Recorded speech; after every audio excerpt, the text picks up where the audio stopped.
미성년자의 영업과 등기, 이거는 민법이었고, 이제 상법으로 다시 돌아갈게요. 상법 6조에 보면 미성년자가 법정 대리인의 허락을 얻어 영업을 하게 되면 영업을 할 수 있죠. 원래 미성년자는 할 수 없는데 허락을 해줬으니까 부모님이 허락해주면 됩니다. 뭐 아빠가 치킨집 할 수 있고 엄마가 슈퍼 할 수 있죠. 엄마가 편의점 할 수 있고요. 영업을 하는 때에는 이제 등기를 해라. 그래서 등기를 하라고 그랬고, 그 다음에 이제 7조에 보면 미성년자가 이렇게 해서 회사에 무한 책임 사원이 됐을 때는, 그때는 이거를 능력자로 보겠다 이렇게 된 거죠. 그러니까 무한 책임 사원이 되었을 때 등기를 하는 게 아니고, 그 다음에 미성년자가 허락을 얻어 영업을 하는데 성년자로 되는 게 아니고요. 그러니까 이거를 막 이렇게 한 단계씩 이렇게 섞어가지고 이렇게 잘 냈습니다. 네, 문제 이런 거 저는 정말 이런 문제가 이런 문제도 퀄리티 있는 문제 중에 하나라고 생각해요. 네. 그래서 이게 치사하게 바꾼 것 같지만 절대 그렇지 않다. 이런 것들을 잘 풀어내는 게 정말 그 내용을 정확하게 숙지하고 있는지 확인하는 문제입니다. 교수님만이 낼 수 있는 문제죠. 요거 정말 깜찍했어요. 요거 성년자로 본다. 정말 어디서 많이 본 조문인데, 그쵸? 민법을 이미 공부한 사람들 같은 경우는 이 상법 이 법정 대리인의 허락을 얻어 영업을 하는 때는 성년자로, 등기를 하여야 한다. 이거보다 이 조문이 아마 더 친숙할 겁니다. 혼인을 할 때는 성년자로 본다. 이 성년 의제되는 이런 게 흔치 않죠. 네. 그래가지고 굉장히 깜찍한 문제였다. 10번 상법상 법정 대리인에 대한 영업의 대리에 관한 설명으로 가장 적절한 거, 맞는 거 찾는 겁니다. 피성년 후견인을 위하여 영업을 하는 때에는 등기를 하여야 한다. 이거는 맞지 않나요? 피성년 후견인을 위하여 영업을 하는 때는 등기해야 돼. 이거 맞을 텐데. 잠깐만 보류할게요. 법정 대리인의 대리권에 대한 제한은 이를 등기하지 않으면, 대리권의 제한은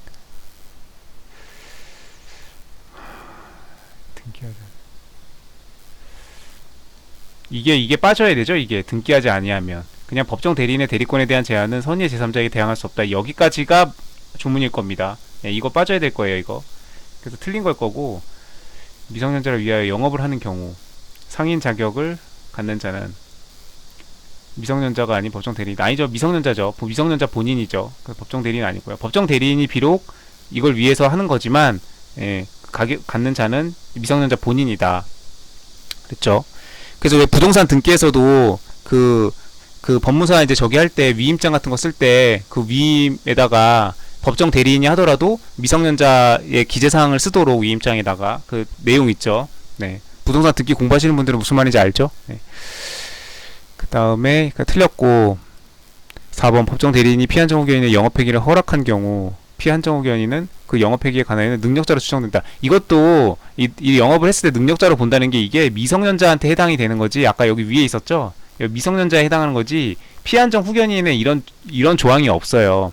여기하고 마찬가지죠. 미성년자가 허락을 얻어 영업을 했을 때 이걸 성년자로 본다고 이런 규정 없어요. 이건 민법에서 혼인했을 때 그때 하는 거고, 근데 이걸 이렇게 딱 갖고 왔듯이 피한정 후견인에 대해서는 이렇게 능력자로 추정된다 이런 조문 자체가 없습니다. 그럼 이 능력자로 추정한다 이건 어디서 나오는 거냐? 미성년자. 상법에서 능력자라고 치면은 미성년자를 능력자로 추정한다, 그거 조문 한 개밖에 없습니다. 그렇게 해서 약간 지금 9번하고 10번이 같은 방식으로 미성년자와 피한정 후견인들 있죠. 이 피성년 후견인, 피한정 후견인 이 세트 요거를 섞어가지고 낸 거예요. 그래서 1번이 맞을 겁니다. 아마 답은. 자, 8조에 보면 법정 대리인이 미성년, 피한정 후견인, 피성년 후견인 이렇게 얘네 셋은 지금 다 똑같은 적이죠. 같은 세트죠. 이렇게 할 때는 등기를 해라. 등기를 해라. 남들은 모르니까 등기를 하라 이거죠. 법정 대리인의 대리권에 대한 제한은 선의의 제3자에게 대항하지 못한다. 여기에 지금 가운데 아무런 말이 없죠. 여기다가 지금 이를 등기하지 아니하면, 요거를 지금 여기 사이에다가 집어넣었죠. 법정 대리인의 대리권에 대한 제한은 이를 등기하지 아니하면, 요거 여기 이렇게 쓱 집어넣었어요. 선의의 제3자에게 대항하지 못한다. 대항할 수 없다. 그러니까 이게 얼핏 보면은 맞는 것 같죠. 등기하지 않으면 대항하지 못한다. 이런 거 많잖아요. 그러니까 이렇게 하면은 사실 이런 게 어려워요. 이런 게. 진짜 그 조문 하나하나 이렇게 미성년자는 어떻게 돼? 피성년 후견인은 어떻게 돼? 법정 대리인은 어떻게 돼? 그 각각의 내용을 정말 송곳처럼 알고 있어야 이런 거는 골라낼 수 있기 때문에 좀 이렇게 쉽지 않은 문제입니다. 이게 지금 상법 총칙에서만 40문제를 내는 거잖아요. 그러다 보니까 상법 총칙이 그 조문이 50개가 안 돼요. 그러니까 거의 조문 한 개당 한 문제씩 지금 낸 거거든요. 그러다 보니까 되게 빽빽하게 이렇게 낼 수밖에 없어서 상법을 전범위로 보는 시험보다 오히려 어떻게 보면 더 어려울 수도 있습니다. 총칙 공부를 자세하게 안 했으면은 회사법 상행위 보험 이런 거는 뭐 어음수표 이런 거는 열심히 해가지고 잘 알아도 총칙만 이렇게 문제를 내면 오히려 까다로울 수 있어요. 민법도 마찬가지죠. 물권 채권 엄청 열심히 했는데 시험 범위는 민법 총칙에서만 40문제가 나오기 때문에 물권 채권 판례 아무리 외우고 물권 채권 아무리 이해하고 있어도 민법 총칙을 공부를 제대로 안 했으면 되게 어렵게 느껴질 수밖에 없습니다. 약간 그래서 민법 총칙, 상법 총칙이 약간 그런 느낌이 있어요. 은근히 어렵습니다. 은근히. 네. 그래서 이렇게 무시하면 안 돼요. 민법의 중핵은 당연히 물권과 채권이고 총칙 따위야. 근데 상법도 마찬가지죠. 회사법이 진짜지. 그 다음 상행이고 그 다음 뭐 보험, 어음수표 이렇게 나가지 뭐 상법 총칙은 뭐 신경도 안 쓰죠. 근데 이렇게 좀 어렵다. 조문 같은 거 이렇게 바꿔서 내면은 진정 어렵습니다. 진정. 미성년자가 법정 대리인의 허락을 얻어서 무한 책임 사원이 되면은 그때는 능력자로 보겠다. 예, 이렇게 해서 능력자가 나오는 상법 조문이 이거 하나밖에 없습니다. 네, 이거 하나밖에 없어요. 네.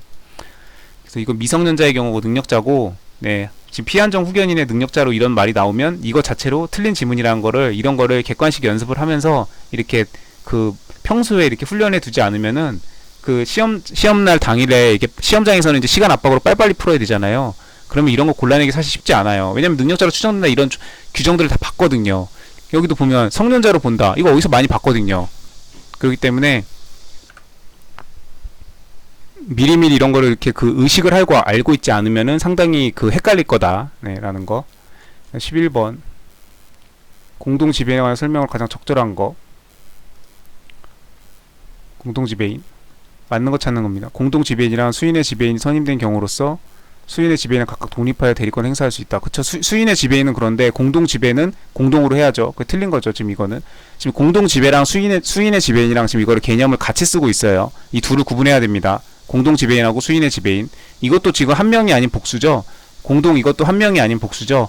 근데 그냥 단순히 수인의 지배인이면 얘네는 대리인들이 각자가 다 본인을 대리하죠. 민법에서. 그렇듯이 수인의 지배인도 이 지배인 각자가 사장님 본인을 대리하는 겁니다.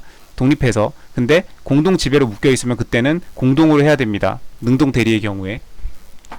수동 대리는 그렇지 않죠. 공동 지배인이어도 거래 상대방은 이 중에 한 사람한테만 하면 됩니다. 공동 지배 상태여도. 이 사람이 이거 지배인들 그럼 다 쫓아다니면서 일일이 그렇게 할 수 없잖아요. 그렇기 때문에 이 지배인 중에 한 사람한테만 의사표시를 하면 전부에 대해서 의사표시를 한 걸로 효과가 발생하죠. 그러니까 영업주에 대해서 효력이 제대로 발생하죠.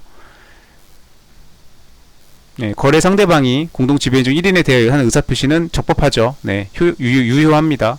그래서 이를 추인하지 않으면 이런 거 필요 없죠. 네, 규정을 그냥 그럴싸하게 넣은 거예요. 민법에 있는 추인을 갖다가 넣은 겁니다. 영업주에 대하여 효력이 없다. 아니요, 추인 하든 안 하든 영업주에 대하여 그냥 효력이 있습니다. 1인에 대해서 의사표시를 한 순간에. 틀렸고, 공동 지배인의 선임, 대리권의 범위. 대리권의 범위가 아니고 이게 소멸이죠, 이게. 소멸. 가나요? 좀 집에 등기를 해야 된다. 등기를 해야 되는데 대리권의 범위가 아니고 지배인의 선임과 대리권의 소멸에 관해서 등기를 할 수 있습니다. 해야 됩니다. 내용이 틀렸고 이런 것도 쉽지 않다고 봐요. 네, 내용을 파악하고 있지 않으면은 상당히 어렵습니다. 조문을 평소에 되게 꾸준히 이렇게 취미생활처럼 이렇게 틈틈이 밥 먹을 때 한 번씩 보고 자기 전에 한 번씩 보고 이렇게 해야 돼요. 이게 법조문을 이렇게 평소에 이렇게 자주자주 보는 그렇게 해서 이걸 외우려고 해서 외우는 게 아니고 그게 눈에 익어야 됩니다. 이런 것들이 뭔가를 틀리게 됐을 때 얘 이거 뭔가 좀 어색한데 이거 평소에 못 보던 건데 약간 뇌가 그렇게 스스로 인지를 하게끔 그런 단계까지 그냥 이렇게 많이 봐야 돼요. 그러니까 하루아침에 되는 게 아니죠. 법이. 영업주는 공동지배인에 관한 사항을 등기하지 않은 경우에 표현 책임을 질 수 있다. 뭐 당연한 얘기죠. 네. 이게 상법에서 가장 중요한 개념입니다. 표현 책임, 외관 법리. 네. 이거를 모른다? 상법을 공부한 게 아니죠. 네. 가장 중요한 개념이죠. 답은 4번이고요. 공동 지배인과 수인의 지배인을 구별해야 됩니다. 수인의 지배인은 각자 단독으로 지배권을 행사하는 거예요. 네. 대리인이 각자 본인을 대리하듯이 민법에서 마찬가지입니다. 다만 12조에 보면 공동 지배인이라고 해서 상인은 수인의 지배인에게 공동으로 이렇게 하라고 할 수 있습니다. 그럼 상인이 이렇게 주인이 공동으로 하라고 했으니까 이때는 공동으로 해야죠. 그래서 공동으로 해야만 효력이 발생합니다. 이거는 이제 지배인들이 거래 상대방에게 대리를 할 때 능동형이죠. 그러면서 거래 상대방이 지배인들한테 의사표시를 하고 싶을 때는 한 명한테만 해도 된다 이거죠.